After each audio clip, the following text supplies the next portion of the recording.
Genesis 30. And when Rachel saw that she bare Jacob no children, Rachel envied her sister, and said unto Jacob, Give me children, or else I die. And Jacob's anger was kindled against Rachel, and he said, Am I in God's stead, who hath withheld from thee the fruit of the womb?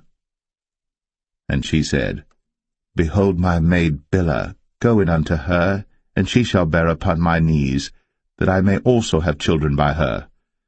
And she gave him Bilhah her handmaid to wife, and Jacob went in unto her. And Bilhah conceived, and bare Jacob a son. And Rachel said, God hath judged me, and hath also heard my voice, and hath given me a son. Therefore called she his name Dan. And Bilhah, Rachel's maid, conceived again, and bare Jacob a second son. And Rachel said, With great wrestlings have I wrestled with my sister, and I have prevailed. And she called his name Naphtali. When Leah saw that she had left bearing, she took Zilpah her maid, and gave her Jacob to wife. And Zilpah, Leah's maid, bare Jacob a son. And Leah said, A troop cometh. And she called his name Gad. And Zilpah, Leah's maid, bare Jacob a second son. And Leah said, Happy am I, for the daughters will call me blessed. And she called his name Asher. And Reuben went in the days of wheat harvest, and found mandrakes in the field, and brought them unto his mother Leah. Then Rachel said to Leah, Give me, I pray thee, of thy son's mandrakes. And she said unto her, Is it a small matter that thou hast taken my husband? And wouldst thou take away my son's mandrakes also? And Rachel said, Therefore he shall lie with thee tonight, for thy son's mandrakes. And Jacob came out of the field in the evening, and Leah went out to meet him, and said, Thou must come in unto me, for surely I have hired thee with my son's mandrakes. And he lay with her that night. And God hearkened unto Leah, and she conceived, and bare Jacob the fifth son.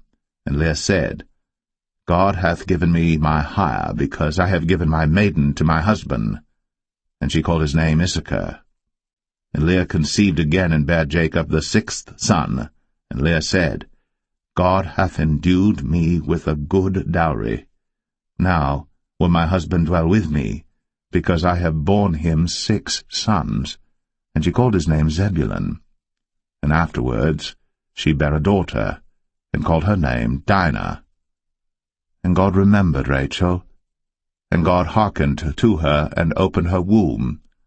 And she conceived, and bare a son, and said, God hath taken away my reproach. And she called his name Joseph, and said, The Lord shall add to me another son. And it came to pass, when Rachel had borne Joseph, that Jacob said unto Laban, Send me away, that I may go unto mine own place, and to my country. Give me my wives and my children, for whom I have served thee, and let me go, for thou knowest my service which I have done thee.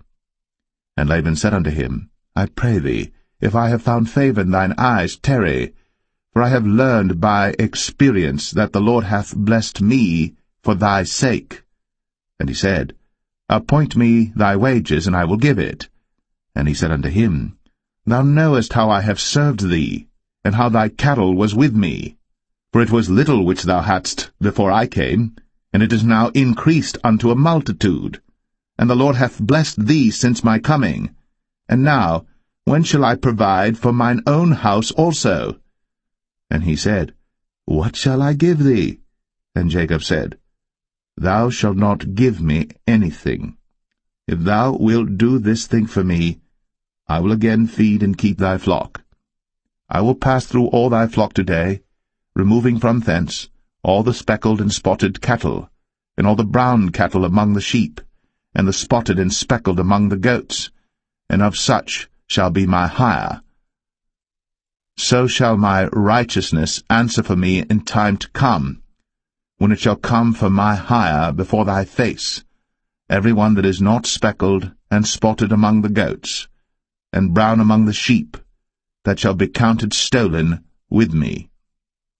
And Laban said, Behold, I would it might be according to thy word.